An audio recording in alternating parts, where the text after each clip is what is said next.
Do you like brutal sort of home invasion style movies that are very kind of realistic and kind of unyielding? Well, I might have one for you that's a little bit different.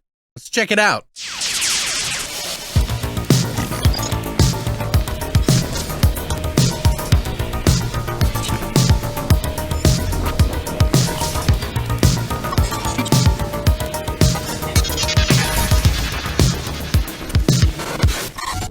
What's up, guys, and welcome back to Beyond the Void Horror Podcast. My name is Alex, and today we're going to be doing a spoiler-free review of a movie that just came out on May 8th on digital. It won a film festival Best Picture at Fantastic Fest of 2023, and we're able to see it now. It's called Property, and it's a sort of like a home invasion movie, but with a little bit of a twist. A pretty wealthy family that has a lot of laborers who are working on their farm have to tell them some unfortunate news about, well, they're no longer going to be able to live there, and this is their last paycheck. A woman who is part of a wealthy family that owns a large farm that basically has a lot of laborers who are working for them, living on the property.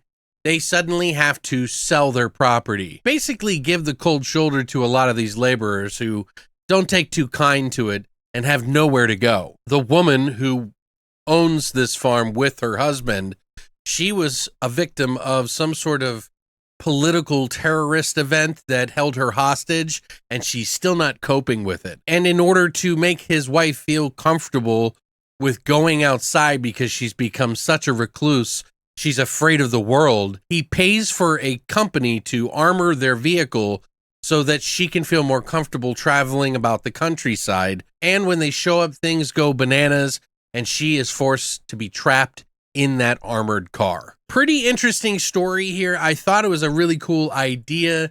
I thought there was going to be a little bit more play on the laborers and things. There is some sort of normality to the characters because, you know, the wealthy people know the laborers. They've like grown up with them. They worked with them and they've lived with them in their farmhouse, you know, working to make money for their company and everything, and they now have to sell it for another reason, and these laborers are basically holding them hostage, and it's a pretty wild, brutal experience that is a little unyielding. Now, I've seen movies that are pretty dark and they get really messed up. It's not trying to outdo itself on like the most grotesque thing that there is on the screen.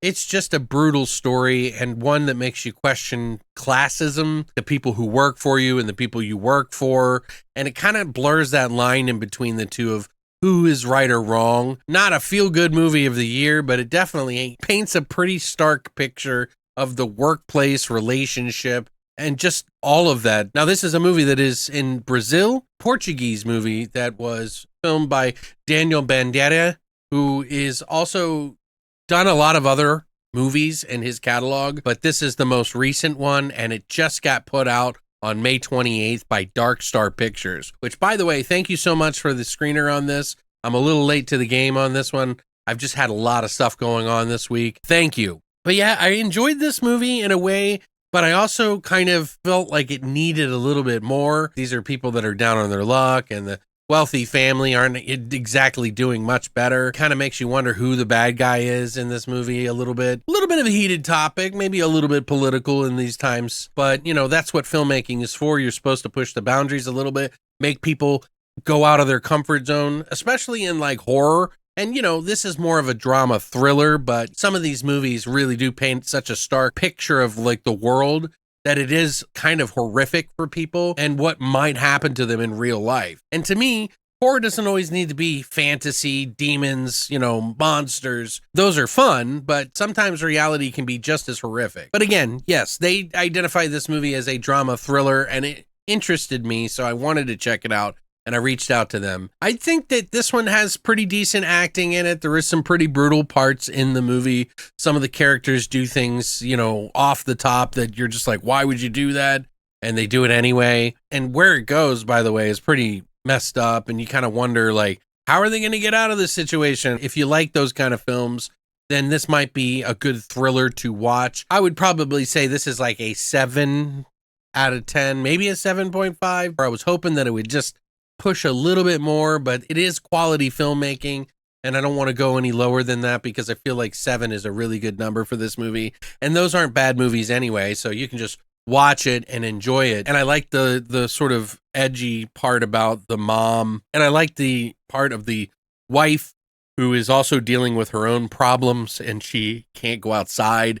Kind of adds this element of suspense and tension. But the film is a little broken up in some areas. It goes on for too long and things do pop up to give you like interesting little segments in the movie that kind of piece you along to the very end. It's not going to be the fastest paced movie that you'll ever see, but it's also done well enough that it'll be interesting. So it's not a tough watch. Could go up or down maybe the next time I see it or so, but you never know. It's just one of those things. I might have been in the mood for it this time.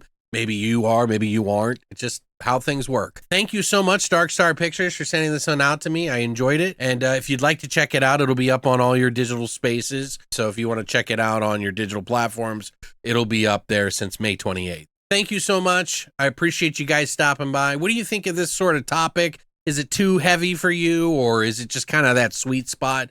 Because I didn't really see anything that was like leaning towards a politics section, but it's really more about classism, and you know, that can be a little politically charged. But let me know what you think in the comment section down below. Love to hear from you. Thank you so much for coming by, and as always, long live the void.